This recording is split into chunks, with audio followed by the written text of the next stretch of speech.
अमेरिकी संसद की स्पीकर नैन्सी पेलोसी पर चीन की धमकियां बेअसर साबित हुई। मंगलवार वो ताइवान पहुंच गई हैं। उन्होंने ताइवान के राष्ट्रपति से मुलाकात के बाद कहा कि ताइवान के समर्थन में पूरा अमेरिका एकजुट है। अमेरिका ताइवान में लोकतंत्र की रक्षा के लिए प्रतिबद्ध है और हर मौके पर अमेरिका ताइवान का साथ देगा। ताइवान से किए गए वादे से पीछे नहीं हटेगा। नैन्सी आज दोपहर दक्षिण कोरिया के लिए रवाना होंगी।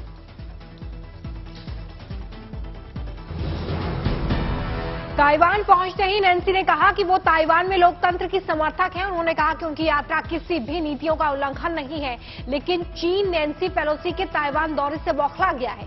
चीन ने कहा कि ये वन चाइना नीति का उल्लंघन है। चीन ने अमेरिका को चेतावनी भी दी है कि अगर नैन्सी पेलोसी के दौरे की वजह से कुछ भी होता है तो उसके लिए अमेरिका जिम्मेदार होगा।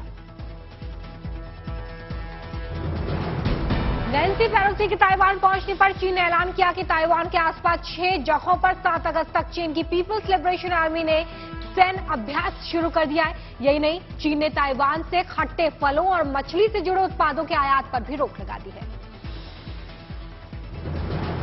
ताइवान के राष्ट्रपति ने कहा कि हम ताइवान स्ट्रीट में शांति और स्थिरता बनाए रखने के लिए प्रतिबद्ध हैं। हम ताइवान को इंडो पैसिफिक रीजन को क्षेत्रीय सुरक्षा सुनिश्चित करने के लिए कोशिश करेंगे।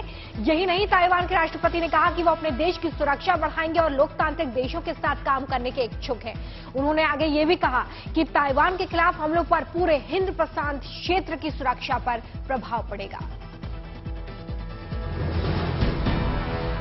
चीन अमेरिका में तनातनी पर अंतर्राष्ट्रीय खलबली देखने के लिए मिल रही है। एक तरफ रूस ने चीन के पक्ष का समर्थन किया तो वहीं दूसरी तरफ जापान ने चीन के अभ्यास पर ऐतराज जताया। इससे पहले नैन्सी पेलोसी के ताइवान की राजधानी के दौरे पर पहुंचते ही सुरक्षा बढ़ा दी गई। जिस ग्रैंड हयात होटल में नैन्सी ठहरी है वहां पर चप्पे चप्पे पर सुरक्षाकर्मी तैनात हैं।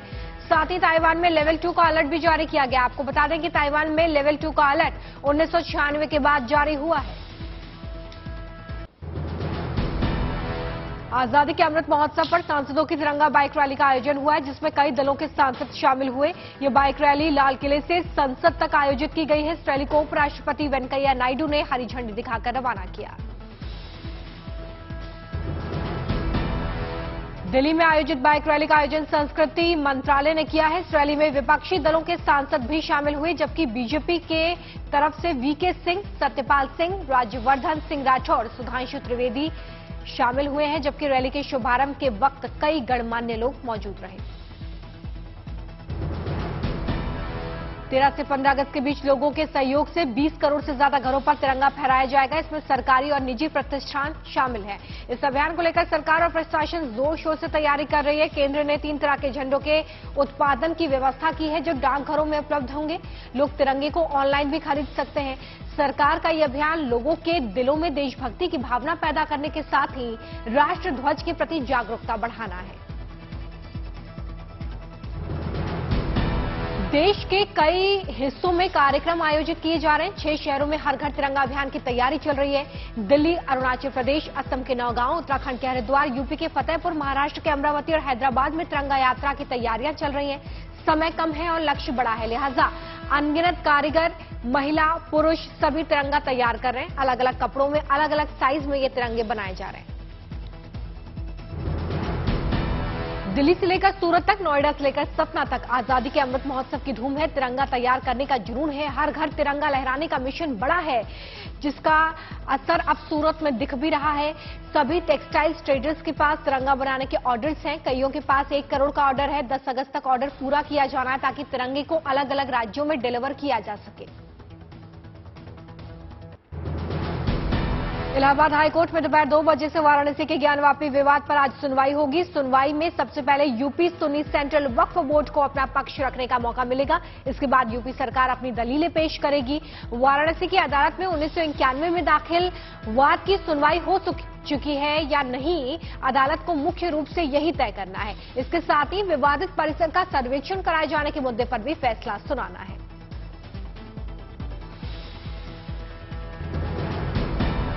बहुजन समाज पार्टी प्रमुख मायावती ने उपराष्ट्रपति चुनाव के लिए अपना रुख साफ कर दिया है। मायावती ने एनडीए उम्मीदवार जगदीप धनखड़ को समर्थन देने का ऐलान किया है। बीएसपी प्रमुख ने खुद ट्वीट कर इसकी जानकारी दी है। मायावती ने कहा कि देश के सर्वोच्च राष्ट्रपति पद के लिए चुनाव में सत्ता और विपक्ष के आम सहमति न बनने की वजह से चुनाव हुआ। अब ठीक वही स्थिति बनने के कारण उपराष्ट्रपति पद के लिए भी दिनांक 6 अगस्त को चुनाव होने जा रहा है। ईडी ने अभी तक अर्पिता की 18 संपत्तियों का पता लगाया, जिसमें एक संपत्ति अर्पिता और पार्थ चटर्जी की संयुक्त संपत्ति है। बाकी अर्पिता और उनसे जुड़ी कंपनियों के नाम है। वैसे अर्पिता ने अभी तक पाए गए कैश और ज्वेलरी से पल्ला झाड़ा है, जबकि पार्थ चटर्जी ने कहा कि उनका बरामद संपत्ति से कोई लेना देना नहीं है।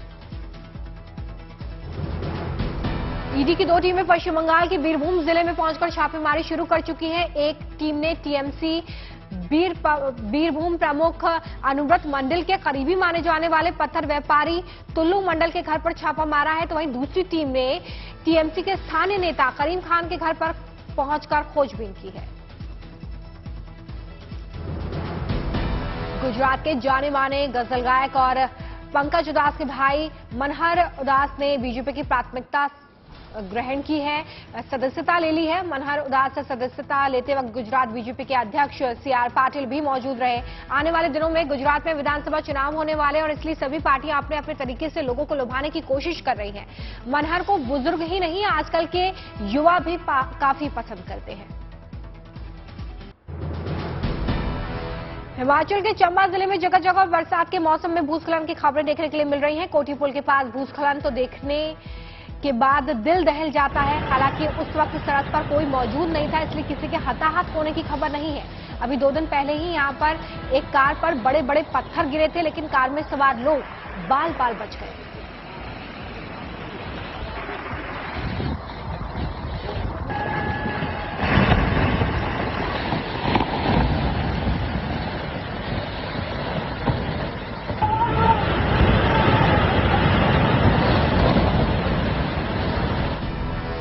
केरल में आजकल जमकर बारिश हो रही है। कोच्चि में भारी बरसात की वजह से नदियां उफान पर हैं। पेरियार नदी में पानी बढ़ने से कोच्चि के अलुवा का मशहूर शिव मंदिर पानी की चपेट में आ गया है। बारिश के कहर के साथ ही केरल कन्नूर के पुल्लाकुट्टी इलाके में भारी लैंडस्लाइड की खबर है। यही नहीं, कई इलाकों में भूस्खलन की खबरें भी सामने आ रही हैं। नेदुमपोल इलाके में पत्थर गिरे हैं।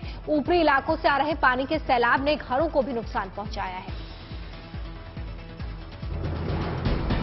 भारतीय कोस्ट गार्ड ने मछली पकड़ने वाली नाव आईएफबी रशीदा मॉल से 5 मछुआरों का रेस्क्यू किया है। त्रिशूर के पास ये नाव मौसम खराब होने के चलते फंस गई थी। कोस्ट गार्ड ने इस नाव के बारे में जानकारी ली और उसके बाद हरकत में आई। उसने राहत और बचाव कार्य शुरू कर दिया। 5 मछुआरों को बचा लिया गया है। नेपाल में हो रही लगातार बारिश से बिहार के कई इलाकों में बाढ़ का खतरा बढ़ गया है। शिवहर जिले में बागमती नदी उफान पर दिखाई दे रही है। नदी का जलस्तर खतरे के निशान से ऊपर है। स्टेट हाईवे 54 पर पानी पहुंच चुका है। शिवहर और मोतिहारी सड़क पर आवागमन रुक गया। प्रशासन अलर्ट मोड में है। भारी बारिश से मुंबई के भी निचले इलाकों में पानी भर गया है। किंग सर्कल के पास गांधी मार्केट के आसपास सड़क पर 1 से 2 फुट पानी जमा है, जिससे गाड़ियों की रफ्तार पर असर साफ देखा जा सकता है। मुंबई में पिछले दिनों हुई बारिश से लोगों की मुसीबतें बढ़ी हुई हैं। निचले इलाकों में काफी मात्रा में पानी जमा हो गया है। यूपीपीएससी की प्रारंभिक परीक्षा 2021 के रिजल्ट को लेकर यूपी लोक सेवा आयोग को बड़ा झटका लगा। इलाहाबाद हाई कोर्ट ने पीसीएस 2021 प्री के पहले जारी किए गए रिजल्ट को रद्द कर दिया है। पूर्व सैनिकों को 5% आरक्षण का लाभ देकर लोक सेवा आयोग को नए सिरे से संशोधित परिणाम जारी करने का आदेश दिया गया है। यह भी कहा गया है कि रिजल्ट जारी होने के 1 महीने के अंदर उन्हें मुख्य परीक्षा के लिए प्रवेश पत्र जारी किया जाए। गरबा, जो गुजरात की पहचान है, अब गरबा पर भी महंगाई की मार पड़ेगी। सरकार ने गरबा के पास या टिकट पर जीएसटी लागू कर दिया है, जिससे गरबा प्रेमियों और आयोजकों में नाराजगी है। सरकार के इस फैसले के विरोध में कांग्रेस ने प्रदर्शन किया है। कांग्रेस ने आरोप लगाया कि गरबा गुजरात की जनता के लिए सांस लेने के बराबर है और सरकार ने सांस लेने पर भी जीएसटी लगा दिया। दिल्ली पुलिस की एएसआई ललिता मड़वाल ने वर्ल्ड पुलिस सैंडफायर गेम्स 2022 में 5 गोल्ड 1 सिल्वर जीतकर न सिर्फ दिल्ली पुलिस का नाम रोशन किया है, बल्कि देश को भी गौरवान्वित किया है। ललिता राष्ट्रपति भवन में सिक्योरिटी यूनिट में तैनात हैं। बचपन से उन्हें दौड़ने का शौक रहा है। 2000 में उन्होंने दिल्ली पुलिस में बतौर कांस्टेबल ज्वाइन किया। ट्रेनिंग के दौरान उन्हें बेस्ट कमांडो इन ट्रेनिंग का अवार्ड भी मिला। उत्तर प्रदेश के बिजनौर में लोगों ने एक हाथी का जन्मदिन मनाया। तस्वीरों में आप देख सकते हैं कि चारों तरफ गुब्बारे लगे हुए हैं। इस दौरान हाथी के कई साथी भी कार्यक्रम में मौजूद हैं और ये सभी जानवर फ्रूट केक का लुत्फ उठा रहे हैं। ये सेलिब्रेशन 2 अगस्त को कालागढ़ एलिफेंट कैंप बिजनौर में हुआ है और जिस 4 साल के हाथी का जन्मदिन वन विभाग के अधिकारी मना रहे हैं उसका नाम सावन है।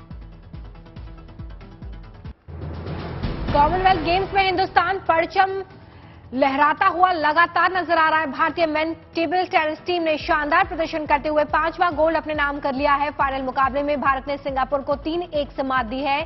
जी साथियान और हरमीत देसाई ने अपने अपने सिंगल्स मैच जीते हैं। साथ ही दोनों खिलाड़ियों ने बतौर जोड़ीदार डबल्स मुकाबला जीतकर गोल्ड पक्का कर दिया।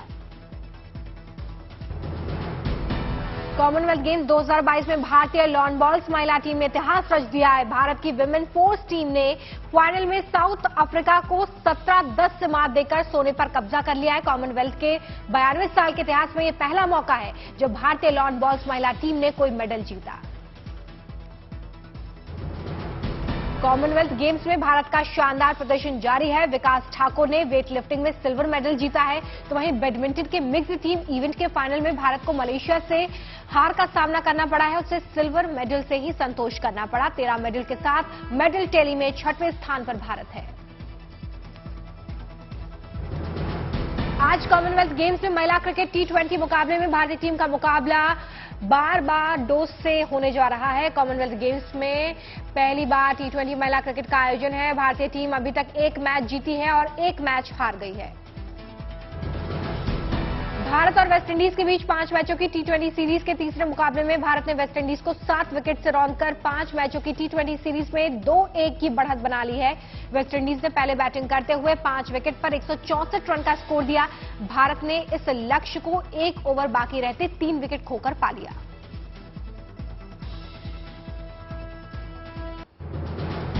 वेस्टइंडीज के स्कोर को 164 रन तक पहुंचाने में काइल मेयर्स ने 50 गेंदों में 73 रन बनाकर योगदान दिया है, जबकि कप्तान पूर्ण ने 22, शिमरॉन हेटमायर ने 20 और रोवन ने 23 रन बनाए हैं। भारत की ओर से भुवनेश्वर कुमार ने 2 विकेट झटके, जबकि हार्दिक पांड्या और अर्शदीप सिंह को 1-1 विकेट मिला है। टीम इंडिया की तरफ से सूर्य कुमार यादव ने 76 रनों की तूफानी पारी खेली है। अपनी पारी में उन्होंने 8 चौके 4 छक्के लगाए। वेस्टइंडीज के बॉलर्स की जमकर धुनाई उनकी तरफ से की गई है। इसके अलावा ऋषभ पंत ने 26 बॉल में 33 रनों की नाबाद पारी खेली।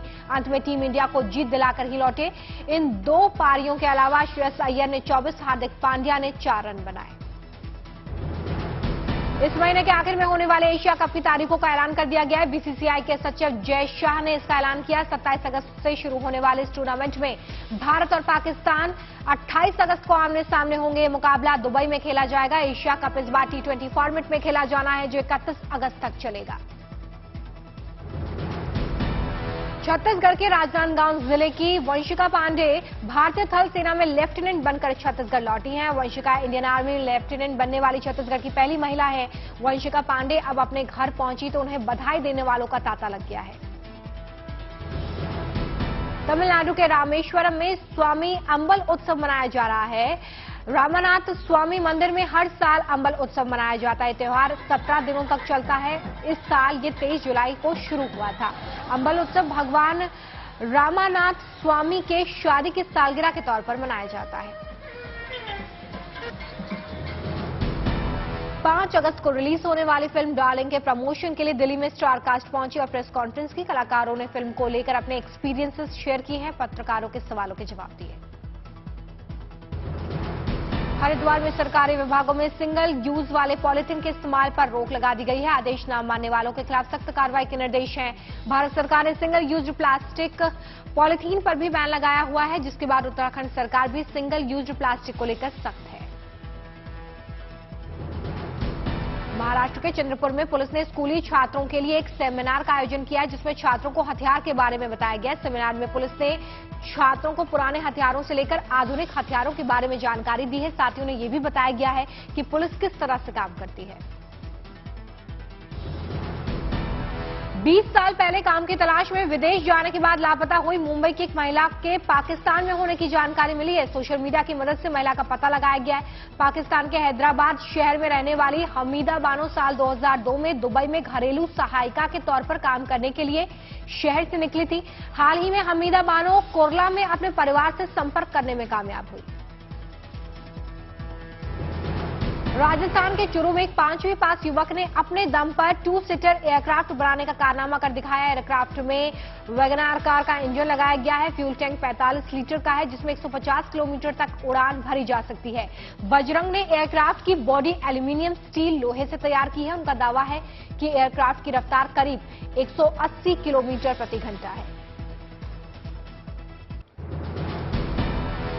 यूपीआई के जरिए होने वाले लेन देन जुलाई में रिकॉर्ड 6 अरब के पार निकल गया है। ये 2016 से अब तक की सबसे बड़ी रकम है। इस दौरान वैल्यू के हिसाब से कुल 10.63 लाख करोड़ रुपए के यूपीआई लेन देन हुए हैं। बैंकों ने पिछले 5 साल में 10 लाख करोड़ रुपए के कर्ज को राइट ऑफ किया है। वित्त राज्य मंत्री भगवत किशन कराड़ ने राज्यसभा में एक सवाल के जवाब में कहा कि 2020-21 के दौरान बट्टे खाते में डाले जाने वाली रकम करोड़ों में पहुंची थी, जबकि इसके 1 साल पहले ही ये आंकड़ा 2 करोड़ के पार था। घटती महंगाई, कोरोना का कम होता खतरा, शानदार फेस्टिव सीजन के अनुसार के बाद अनुमान ये लगाया जा रहा है कि एफएमसीजी कंपनियों को इस साल डबल डिजिट में ग्रोथ हो सकती है। एक रिपोर्ट के मुताबिक वैल्यू टर्म में एफएमसीजी कंपनियां 8 से 10% की ग्रोथ हासिल कर सकती हैं। अमेरिकी मंदी का असर अब भारत के आईटी सेक्टर तक पहुंच गया है। यही वजह है कि इस साल अब तक भारत में 11,000 से ज्यादा आईटी कर्मचारियों ने नौकरी गंवा दी है। मौजूदा वैश्विक हालात को देखते हुए आशंका है कि आईटी सेक्टर में अभी और लोग छंटनी का शिकार हो सकते हैं। क्रंच बेस के आंकड़ों के मुताबिक यूएस में 2022 में जुलाई तक 32,000 से ज्यादा आईटी कर्मचारियों की नौकरी चली गई। चीन के बैंक प्रॉपर्टी संकट में फंस गए हैं। वहां पर इससे बैंकों को 350 अरब डॉलर के नुकसान की आशंका है। इसकी वजह से चीन के बैंकों ने प्रॉपर्टी खरीदने के लिए जो ताबड़तोड़ लोन बांटे थे, उसकी ईएमआई अब लोग नहीं चुका पा रहे हैं। रूस के सुप्रीम कोर्ट ने यूक्रेन के आजोव रेजिमेंट को एक आतंकवादी समूह घोषित किया है, जिसके बाद ओजोव रेजिमेंट के एक सैनिक की पत्नी ने रेड क्रॉस और संयुक्त राष्ट्र की भूमिका पर सवाल खड़े कर दिए हैं। इससे रूस ओजोव रेजिमेंट के सैनिकों के साथ बुरा बर्ताव कर सकता है, क्योंकि वो उनसे आतंकवादी की तरह व्यवहार करेगा। रूस यूक्रेन के युद्ध के बीच यूक्रेन के बंदरगाह से अनाज लेकर चला जहाज टर्की पहुंच गया है। टर्की ने कहा है कि उसे उम्मीद है कि निर्यात समझौता होने तक हर दिन यूक्रेन से एक जहाज अनाज लेकर रवाना होगा। आपको बता दें कि रूस और यूक्रेन के बीच अनाज निर्यात को लेकर जो समझौता हुआ है, वो टर्की और संयुक्त राष्ट्र की वजह से संभव हो पाया है। महंगाई पर काबू पाने के लिए ऑस्ट्रेलिया के रिजर्व बैंक ने एक बार फिर से ब्याज दरों में बढ़ोतरी कर दी है। महंगाई दर रिजर्व बैंक के अनुमान के 2 से 3% के ऊपर निकल गई, इसलिए ऑस्ट्रेलिया के रिजर्व बैंक ने लगातार चौथे महीने ब्याज दरों में बढ़ोतरी की है। रिजर्व बैंक के मुताबिक मुद्रास्फीति पहले से ही दशकों के उच्चतम स्तर पर है। स्थिर स्तर पर आने में लगभग 2 से 3 साल लग सकते हैं। इराक में भ्रष्टाचार और बेरोजगारी को लेकर विरोध प्रदर्शन जारी है। प्रदर्शनकारियों ने शिया नेता अल सदर के समर्थकों से संसद भवन खाली कराने की मांग की है, जिसमें संसद में फिर से कामकाज शुरू हो सके। शिया नेता अल सदर के समर्थक सरकार गठन को लेकर पिछले 5 दिनों से संसद भवन पर डटे हुए हैं। मंकी पॉक्स के बढ़ते केस से न्यूयॉर्क के बाद अब कैलिफोर्निया और इलिनॉय में भी इमरजेंसी का ऐलान कर दिया गया है। वायरस के तेजी से बढ़ते संक्रमण को रोकने के लिए गवर्नर ने इमरजेंसी लगा दी है। संक्रमण के मामले में न्यूयॉर्क के बाद कैलिफोर्निया दूसरे सबसे बड़े राज्य के रूप में उभर रहा है। अमेरिका में अब तक 5,800 मामलों की पुष्टि हो चुकी है। पिछले साल कोविड ने भी अमेरिका में काफी तबाही मचाई थी।